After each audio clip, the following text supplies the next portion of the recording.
Everyone, good morning. सुबह का time है। सुबह के जो है ना 10:30-11 बज रहे हैं। और आज जो है ना मुझे अपना वॉशरूम साफ करना था। आज है सैटरडे। तो जैसे आज ना मैं ये एक मेरे पास ग्लव्स पड़ा हुआ था तो इसको मैंने पहन लिया है। अगर ये ना हो तो मैं क्या करती हूँ, पुराने सॉक्स जो होते हैं ना उनका यूज कर लेती हूँ, क्योंकि जैसे हार्पिक वगैरह का यूज होगा तो हाथ फिर खराब होने का डर रहता है ना। तो मतलब सही रहता है, फिर हाथ जो है ना थोड़े सही रहते हैं, नहीं तो फिर खराब से हो जाते हैं। तो स्टार्ट जो है ना वो मैंने यहाँ से किया है। सबसे पहले मैं पॉट पे जो है ना अच्छे से हार्पिक लगा के इसे बंद करके छोड़ दूंगी, और उसके बाद जो है ना मैं टाइल्स पे डायरेक्ट ही मैं छिड़क रही हूँ, क्योंकि मेरा वॉशरूम जो है ना वो ज़्यादा गंदा नहीं है। ज़्यादा गंदी टाइल्स होना तो फिर एक मग में पानी में ना जैसे थोड़ा हार्पिक डाल के, सोडा डाल के, विनेगर डाल के, नमक डाल के उसका घोल बना लो। तो फिर ज़्यादा गंदी टाइलें हों तो फिर तब लगाओ तो फिर वो चमक जाती हैं। मेरी ज़्यादा गंदी नहीं है, मैं लगे हाथों ही इसको रगड़ दूंगी, मतलब ज़्यादा देर छोड़ूंगी नहीं, तो इसलिए मैंने डायरेक्ट ही इसको छिड़का है। और जब तक मैं ये वॉश बेसिन वगैरह साफ़ करूँगी तब फिर उसके बाद जो है मैं अपनी टाइलें रगड़ दूँगी, क्योंकि ये मेरा वॉश बेसिन इतनी सफाई जो है ना मैं डेली करती हूँ तो ये मेरा साफ़ ही है, मतलब क्योंकि ये नलके वगैरह तो खैर मैं रोज़ नहीं साफ़ करती हूँ, लेकिन वॉश बेसिन जो है वो मेरा डेली यूज़ में आता है, मतलब नहाने से पहले इतनी सफाई मैं रोज़ ही करती हूँ।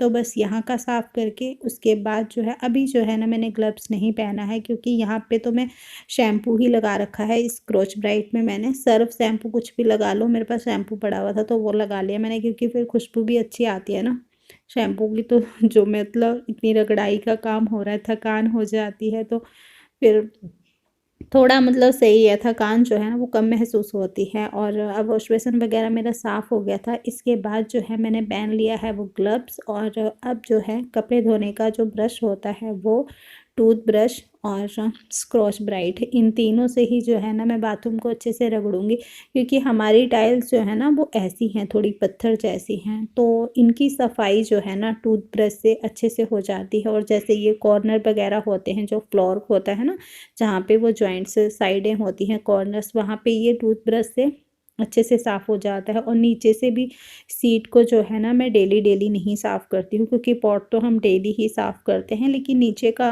जो उसका होता है ना वो रह जाता है, तो उसको हफ्ते 10 दिन में अगर रगड़ दो। और देख ही सकते हैं आप रगड़ाई जो है कैसे चली हुई है, क्योंकि थोड़ा थोड़ा जो है ना बीच में मैं पानी भी डाल रही हूँ। और बस उसके बाद जो है जहाँ पे मुझे लगता है कि कपड़े धोने वाले ब्रश से रगड़ना है वहाँ पे उससे, और ज़्यादा तो ना जो ये टूथ ब्रश होता है स्क्रॉच ब्राइट होता है, इससे अच्छे से चमक जाता है। अब ये जो वॉश बेसिन होता है हमारा ऊपर से तो मैं इसको डेली साफ़ करती हूँ, लेकिन ये नीचे वाला जो इसका पोर्शन है ना ये रह जाता है, तो इसको भी हफ्ते 10 दिन में।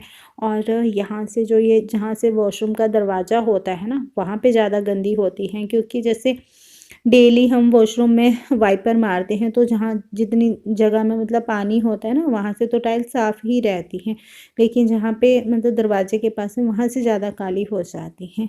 अब जो है रगड़ाई का काम सारा हो चुका है। अब जो है बस मुझे धोना है, मतलब पूरे वॉशरूम को, क्योंकि जैसे हार्पिक नहीं था, वो गेंडा यहाँ पे स्मार्ट बाज़ार में मिलता है ना वो सही रहता है, मतलब और इतना वो स्ट्रॉन्ग भी नहीं होता है हार्पिक जितना, जितने का हार्पिक एक आता है ना उतने में तो वो 2 आ जाते हैं बॉटल्स।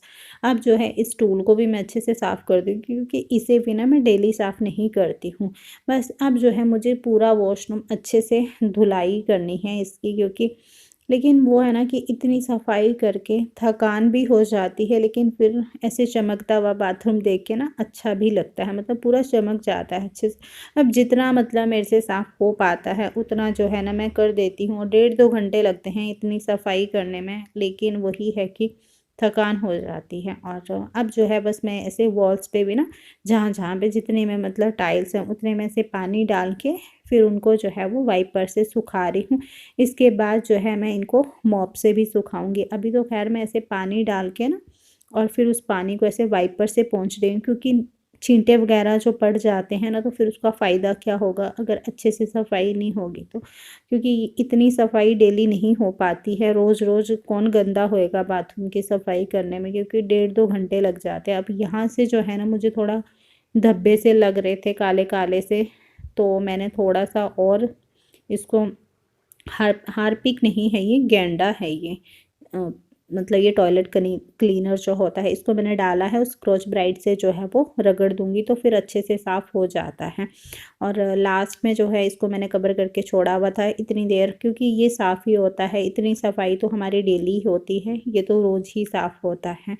तो अब जो है मैंने ऐसे मॉप ले लिया है सूखा, और उससे जो है ना, जो मैंने ये टाइलें धोई थी इनको अच्छे से पोंछ दूंगी, तो जो पानी वगैरह थोड़ा बहुत रह गया होगा ना वाइपर से, वो साफ़ हो जाएगा। नहीं तो फिर वो निशान बन जाएंगे तो अच्छा नहीं लगेगा, फिर क्या फ़ायदा, मतलब इतनी 1.5-2 घंटे मेहनत करी और अच्छे से सफाई ना हो। लेकिन इतनी मेहनत करने के बाद जो है ना, बाथरूम मतलब एकदम नया जैसा चमक जाता है। बस ये है कि जो हार्पिक होता है ना, उसको ज़्यादा देर मतलब टाइलों के ऊपर नहीं रख छोड़ना है, नहीं तो फिर निशान से बन जाते हैं। और लास्ट में जो है ना, मैं इसे वॉशरूम को, दरवाजे को भी अच्छे से मतलब साफ़ कर दूंगी। इसके बाद जो है ना, मैं सूखा कपड़ा लूँगी। देख सकते हैं अब जो है मैंने सूखा कपड़ा लिया है, और सूखे कपड़े से जो है ना, ये सारे नलके वगैरह और ये वॉशरूम का दरवाज़ा, क्योंकि वो थोड़ा गीला था मॉप, तो इसको अच्छे से पोंछ के फिर इसके इतना करके, मतलब अब मेरे बाथरूम की सफाई जो है ना वो डन होती है। तो इतना करके मतलब थकान तो हो जाती है, लेकिन फिर बाद में ना बहुत अच्छा लगता है देखने में। और इसके बाद मुझे लंच भी बनाना है, फिर उसके बाद मैं अपना रेस्ट करूँगी। और अब इतना करके जो है ना, हालत मतलब एकदम पस्त हो चुकी है। लेकिन ये है कि बाथरूम जो है ना वो एकदम चकाचक हो गया है, मतलब बिल्कुल साफ सुथरा हो गया है। अब मैं लूँगी, गर्म पानी कर दिया था मैंने, तो अच्छा सा एक मतलब शावर लूँगी, अच्छे से नहाऊंगी। फिर उसके बाद जो है ना, मतलब देख सकते हैं आप, वॉल्स वगैरह ना एकदम सूख गई है अब, तो फिर अच्छी लग रही है। और अब इतनी मेहनत के बाद जो है ना, आप उसका रिजल्ट जो है वो देख सकते हैं। मतलब जितना मुझसे हो पा रहा है उतना तो मैंने चमका ही दिया है। और जो नलके वगैरह होते हैं ये अच्छे से स्टील में चल गई है। तो आप मुझे देख सकते हो इसमें। तो thanks for watching, bye bye.